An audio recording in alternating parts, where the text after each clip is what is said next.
ಇವತ್ತಿನ ಈ ವಿಡಿಯೋದಲ್ಲಿ ಏಪ್ರಿಲ್ ತಿಂಗಳು 2026 ಏಪ್ರಿಲ್ ತಿಂಗಳಲ್ಲಿ ಬರ್ತಕ್ಕಂತಹ ನೂತನ ಶುಭ ಗೃಹ ಪ್ರವೇಶದ ಮುಹೂರ್ತಗಳ ಬಗ್ಗೆ ತಿಳಿಯೋಣ.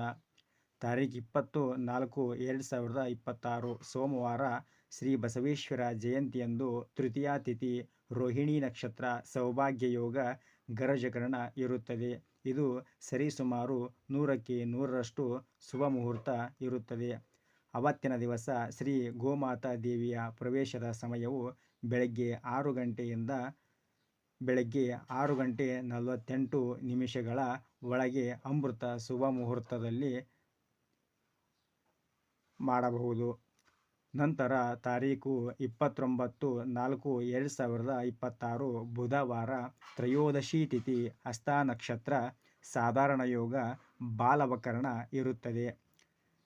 ಅವತ್ತಿನ ದಿವಸ ಸರಿಸುಮಾರು 80% ಶುಭ ಮುಹೂರ್ತ ಇದ್ದು ಶ್ರೀ ಗೋಮಾತಾ ಪ್ರವೇಶದ ಸಮಯವು ಬೆಳಗ್ಗೆ 4:30ರಿಂದ 6 ಗಂಟೆಯ ಒಳಗೆ ಬ್ರಹ್ಮ ಮುಹೂರ್ತದಲ್ಲಿ ಮಾಡಲು ಶುಭದಾಯಕವಾಗಿರುತ್ತದೆ. ನಂತರ ತಾರೀಖು 30/4/2026 ಗುರುವಾರ ಚಿತ್ತಾ ನಕ್ಷತ್ರ ವಜ್ರಯೋಗ ಗರಜಕರಣ ಇರುತ್ತದೆ.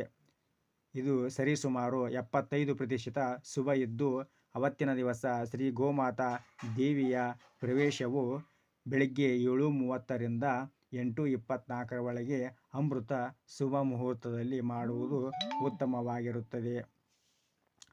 ನಂತರ ಅದೇ ತಿಂಗಳು 2026ರಲ್ಲಿ ಉಳಿದಂತಹ ತಾರೀಖು 21/4/2026 ಮತ್ತು 28/4/2026 ಮಂಗಳವಾರ ಕ್ರೂರವಾರ ಆಗಿದ್ದರಿಂದ ಶುಭ ಮುಹೂರ್ತ ಇದ್ದರೂ ಬಿಡುವುದು ಉತ್ತಮ.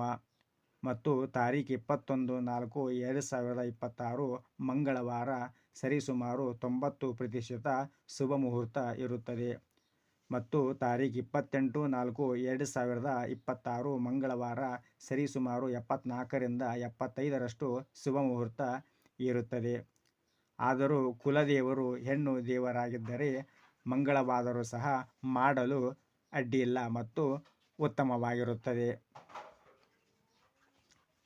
ಈ ವಿಡಿಯೋ ಮತ್ತು ಮಾಹಿತಿ ಇಷ್ಟವಾದರೆ ನಮ್ಮ ಈ ಚಾನಲನ್ನು ಸಬ್ಸ್ಕ್ರೈಬ್ ಮಾಡಿಕೊಳ್ಳಿ ಮತ್ತು ನಿಮ್ಮ ಅನಿಸಿಕೆಗಳನ್ನು ಕಮೆಂಟ್ಸ್ ಮೂಲಕ ತಿಳಿಸಿ. ಮತ್ತೆ ಸಿಗೋಣ ಮುಂದಿನ ವಿಡಿಯೋದಲ್ಲಿ. ಸರ್ವೇ ಜನ ಸುಖಿನೋ ಭವಂತು. ಸಮಸ್ತ ಸನ್ಮಂಗಳಾನಿ ಭವಂತು.